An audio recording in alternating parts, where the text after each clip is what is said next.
When I think about pilot watches, for some reason I seem to have personally categorized them into 4 separate levels.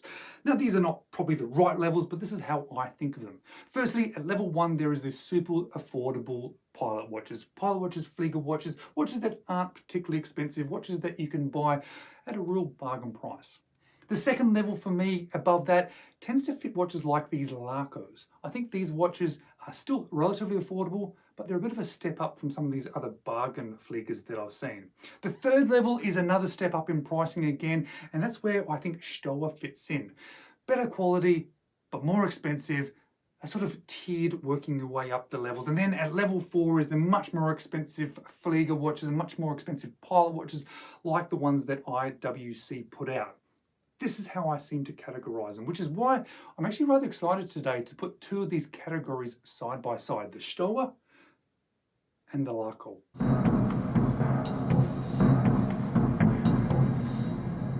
Hello, you're watching James. My name's James, you're watching me, and I'm talking about watches. And I'm rather excited about putting these levels side by side today because they're probably going to be my favorite amongst that sort of 4 tiers that I've created in my own head.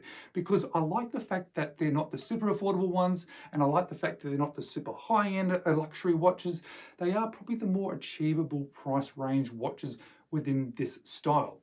This Stowa, which I'm showing you today, is my personal watch, and this Laco is one that I've been able to borrow from a subscriber. Thanks again to Mark for lending me another watch. And I'm really excited to put these side by side because even though they're different, they still have a lot of similarities.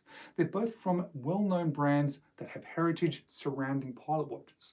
They're both known to be well made, and they're both known to be not too expensive. Yes, this Stowa watch is not exactly cheap, but it's within an achievable price range. Laco have a whole heap of ranges of watches from more affordable through to more expensive, and this is one of their slightly more affordable watches, which I think is why this is going to be an interesting side-by-side comparison. But because this is a more affordable Laco versus a slightly more expensive Stowa, I'm not going to put them side by side in perspective of which should you buy because they are different watches. Today I'm going to put them side by side, just showing you some similarities and differences between them and what I think you should be considering if you're thinking about buying yourself a Flieger watch. So let's flip the camera and let's check out these 2 watches side by side. Now it's probably unfair putting these 2 watches side by side. This Stowa here costs 2,000 Australian dollars, whereas this Laco here costs 500 Australian dollars. Plus they're different sizes, plus they're slightly different styles, different widths, lots of differences between them. But there's still a lot of similarities, both being Fliegers. And the question that I want to ask is this $500 Laco actually a quarter of this $2,000 Stowa? Was the decision for me to buy this much more expensive Flieger a good one, or should I have considered this more affordable watch? Let's put aside some of the big differences. 40mm Stowa versus a 42mm Laco. Also, the movements are very different. You can see the Stowa has a high-grade manual wind Sleater movement, whereas the Laco has a fairly basic Miyota 8 series movement.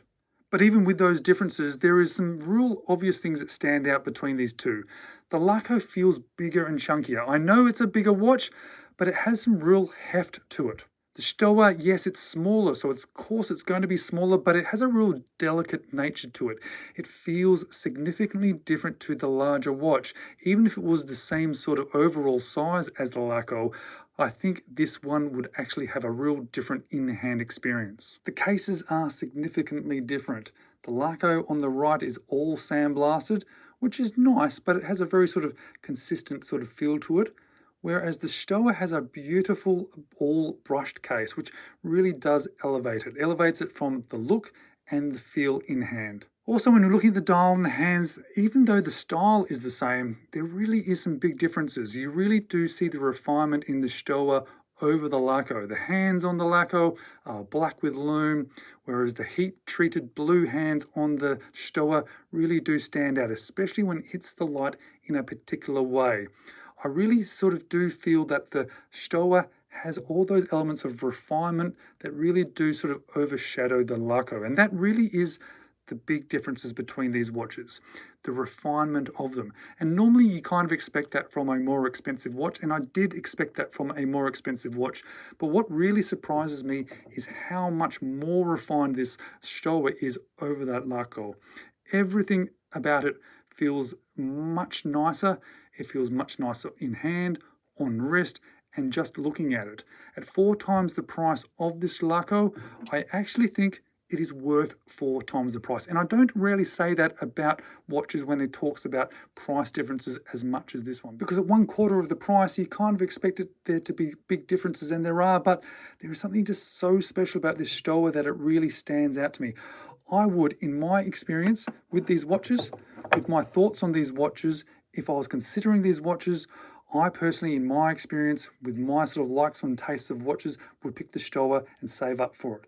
However, we're not all going to be in that sort of price category. We're not all going to be able to spend $2,000 on a Flieger watch. In that case, I probably still would not expect or recommend people to buy the Laco. In fact, I'd go one of 2 ways. If I was looking at a more affordable watch, I'd probably look at a cheaper watch, go down to one of those more basic watches.